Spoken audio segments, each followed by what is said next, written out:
அவியல் பண்ணியிருக்கேன். நாட்டு காய்கறியெல்லாம் வச்சு அவியல் பண்ணியிருக்கேன். ரொம்ப நல்லாயிருக்கும். ட்ரை பண்ணி பாருங்கள். கேரட், பீன்ஸ், உருளைக்கிழங்கு அந்த மாதிரிலாம் எதுவுமே போடலை. எப்படி செஞ்சேன்னு பார்க்கலாம் வாங்க. அவியலுக்கு நாட்டு காய்கறிகள் தான் வாங்கி வச்சுருக்கோம். வாழைக்காய், முருங்கைக்காய், கருணக்கிழங்கு, சக்கரவள்ளி கிழங்கு, வெள்ளை பூசணிக்காய், பரங்கிக்காய் இல்லைன்னா அரசாணிக்கான்னு சொல்லுவாங்க. அப்புறம் இது கொத்தவரங்காய், மாங்காய், கோவக்காய். அவியலுக்கு காய்கறியெல்லாம் கட் பண்ணி வச்சாச்சு. வாழைக்காவை மட்டும் நான் தண்ணியில் போட்டு வச்சுருக்கேன், கருத்து போய்டும்ட்டுன்னு. அரைக்கிறதுக்கு நல்லா அரை மூடி தேங்காய், 1 ஸ்பூன் ஜீரகம், 4 பச்சை மிளகா, தாளிக்கிறதுக்கு கருவேப்பிலை, தேங்காய் எண்ணெயில் தான் நம்ம தாளிக்க போகிறோம். தேங்காய் எண்ணெயில் தாளித்தா தான் மணமாக இருக்கும். காய்கறியெல்லாம் வேக போட்டுட்டேன். லேசாக மஞ்சள் பொடி போட்டுக்கலாம், ரொம்ப டார்க் கலர் வேண்டாம், லேசாக.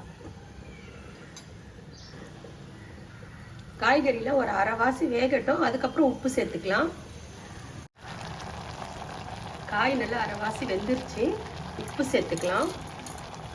கிளறி விட்டுருவோம். காயெல்லாம் உடையாத மாதிரி கிளறணும்.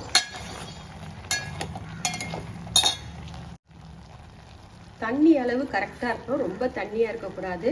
இப்போ அரைச்சி வச்சுருக்கோம் இல்லையா, தேங்காய், ஜீரகம், பச்சை மிளகாய் இதில் ஆட் பண்ணிக்கலாம்.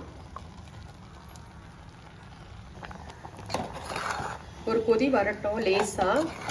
ஸோ புளிப்புக்கு மாங்காய் போட்டிருக்கோம், காரத்துக்கு பச்சை மிளகா, வாசனை செரிமானத்துக்கு சீரகம். அவ்வளோதான்.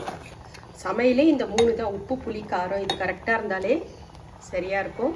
ஸோ இது ஒரு கொதி வந்த உடனே இப்போ நம்ம தேங்காய் எண்ணெயில் தாளிச்சிருவோம்.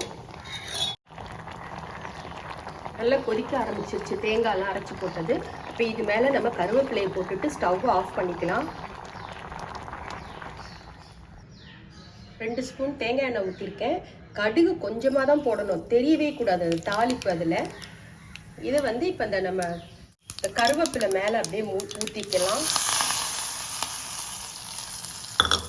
நாட்டு காய்கறி போட்டு அவியல் ரெடி. வீடியோ பிடிச்சிருந்தா சேனலை சப்ஸ்கிரைப் பண்ணுங்கள்.